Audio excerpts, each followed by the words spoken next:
and welcome to Love from the Other Side. If you are on this video, perhaps you too are in need of hope. We bring you stories from around the world of people who have shared their near-death experiences. While you may not agree with everything they share, we ask that all comments be kept respectful and kind.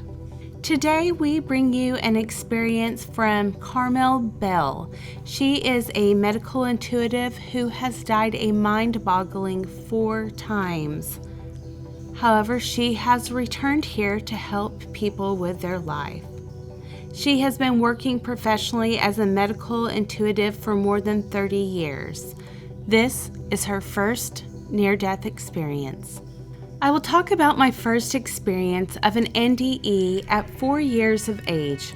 I consider there to be 2 types of NDEs. The first type is where you are not meant to be dead, and as a result, there is a lot of this type recorded and written about.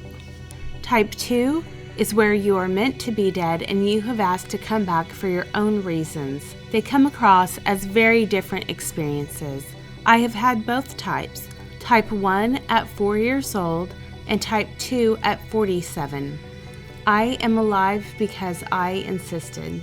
At 4 years of age, I awoke one morning very early and decided to help my mother by cleaning the sunroom.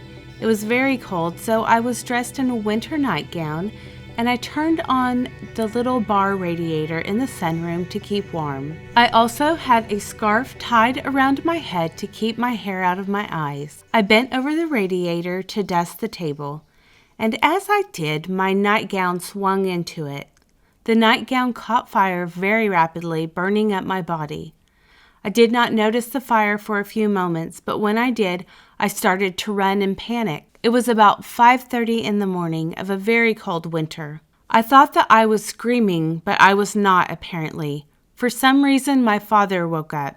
He does not know what woke him up. He saw a light in the hallway flickering. He thought about it for a moment, and then he decided not to worry, rolling over to go back to sleep until he realized that the light was flickering. He says he jumped out of bed and ran to find me lying in the hallway ablaze.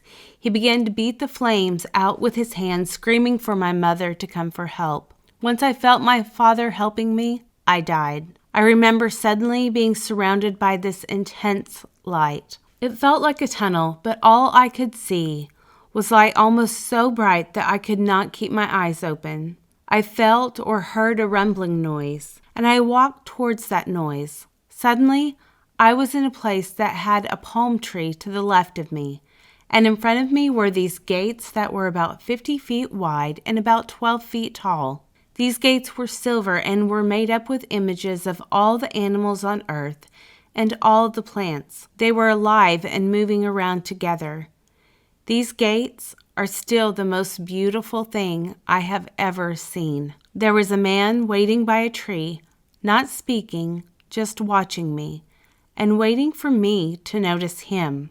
I was still in the light. It made the ground look like a cloud, but it felt solid. I knew there was more in this place, but all I could see through the light were the gates, this man, and the tree.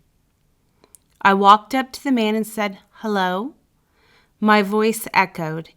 He smiled at me and held out a hand. It was the hand of a workman. I took his hand, but I have no recall of warmth. Then he hugged me and walked over to the tree where we sat. He started to talk, explaining that he was Jesus, that I was there by accident, and that I needed to go back. I asked him for what, and he told me that I had a big job to do for them all. He also told me that my future husband was waiting for me to help me. I asked what his name was, and he told me his name is Bernie.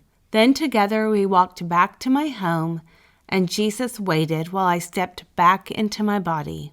Then there was this blinding pain and nothing. I spent the next 43 years regretting being here and wishing to be home. I met Bernie, we married, and I thanked Source for that.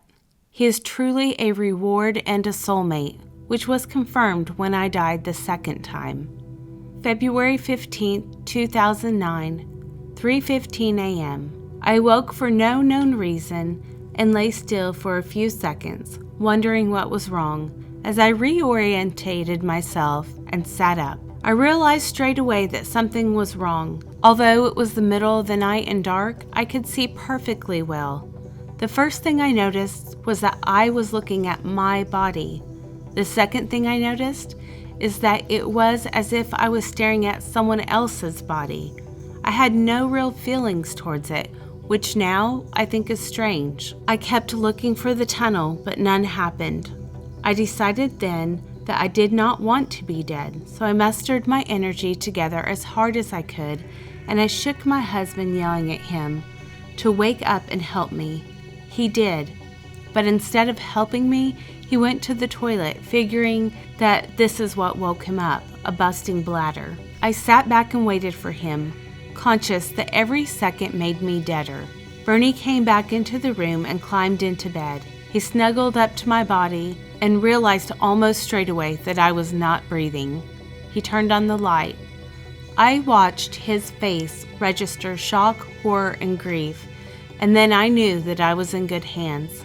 As soon as I realized that Bernie was looking after my body, I was in heaven. I think that heaven is all around us, in another dimension. I do not think that we go up or down, though we may. It just feels like another dimension. The first thing I noticed was the same man waiting for me, Jesus. But this time, he was not alone. There were hundreds of people there, moving about with what seemed to be purpose to me. It was dark, like this place was in space, and I could see the tree again. There were no gates this time, but there was now a mountain, and it looked to be about 20 kilometers away. On the top, there was a very large living light presence.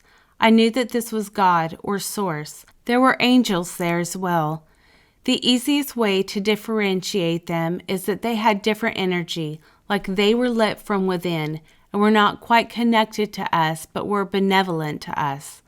They did not have wings, but I could understand why they would be drawn that way. Knowledge came in suddenly and from everywhere. The easiest way to explain it is that I was a computer user going into the mainframe. My thoughts were much faster and much clearer. My IQ would have been doubled, I believe. So not only could I think faster and clearer, I could tolerate knowing more and being told more at the same time. I was able to talk to Jesus and observe my body back on earth being worked on. Jesus told me about this connection to me and told me that I had fulfilled my life job and that my reward was being called home. I felt relief and joy that I had been successful. My life had been spent caring for and genuinely helping people, often in the face of being ridiculed, ostracized, or held apart. It was a very painful life, and I was glad it was over. Then I thought of my husband who had come to earth to help me. How could I leave him? He needed my support as I needed his. I began to argue with Jesus to be allowed to go back. I asked to speak to God. Metatron appeared and then explained to me that I could not speak directly to God, as it would annihilate my essence to do so. While I was talking to Metatron, I was still seeing my body on earth. I was aware of the electric shocks, 7 in total, as they happened, as each jolted my spirit as well. I was aware that my animals that had passed over were also in heaven. I had played and talked with them for a while, which was terrific. Then I spoke to some nephews who had died when they were very young. I was happy to see that they still had grown-ups and were interested in their family, although one of them was about to be reborn. I spoke to my grandparents. I also saw some of my past lives, with Jesus telling me about them as I viewed them. All the time I was struggling, why had I died, and could I now go back? It seemed that the spiritual beings felt like I needed a rest, and that Bernie would struggle, but would come home to me soon enough. I just remember feeling angry that they could not really understand that he had been loyal to me, and I should be loyal to him. But now I believe that they were trying harder to get me to 100% agree to the next job that they wanted me to do, which was bigger than the first and much harder. So there I was, flashing back and forth, watching the firemen, Bernie, and the ambulance officers working on my body. Your brain capacity and your consciousness are so much greater in spirit. You are capable of much more than when it all has to be housed in your human body. I became extremely aware that the body is completely a recording system for memories, and that events from not only this life, but past lives, where there's unfinished business. After a time, I suddenly knew that if I did not go back, I would not be able to go back. Jesus told me that now was the time if I was going. I only realized later that the plan must have been for me to come back, even though they told me I was meant to stay. I think I was meant to be dead, but they knew that the choice would be mine. They were very sad to see me go. I waved goodbye to my guides, hugged Jesus, and viewed God's source again, hoping to remember what it was. I know that a lot of information was put into my brain for safekeeping, so that I could not access it until my brain was healed again. Jesus told me that I would be fine, that my body would heal, and I trusted him and his truth of the situation. He was correct, even though I had been dead for so long without oxygen except for emergency procedures. I am now accessing the information that they put into me. Anyway, Jesus told me that this would be the hardest thing I've ever done. He asked me to teach, to form groups of like-minded people. He told me that I would feel sorrow and betrayal, but that I would be loved. I said goodbye and stepped back into my body. My feet entered first. I have pain walking ever since. It's like walking on knives. I feel like the Little Mermaid. I felt pain like I have never felt before. I saw a blinding flash of light. The next thing I knew, it was 4 days later, and I could feel Bernie next to me. I came back for you. I croaked out as I dropped the energy that I used into my brain, telling it to heal. I did not have another conscious memory for nearly 6 weeks.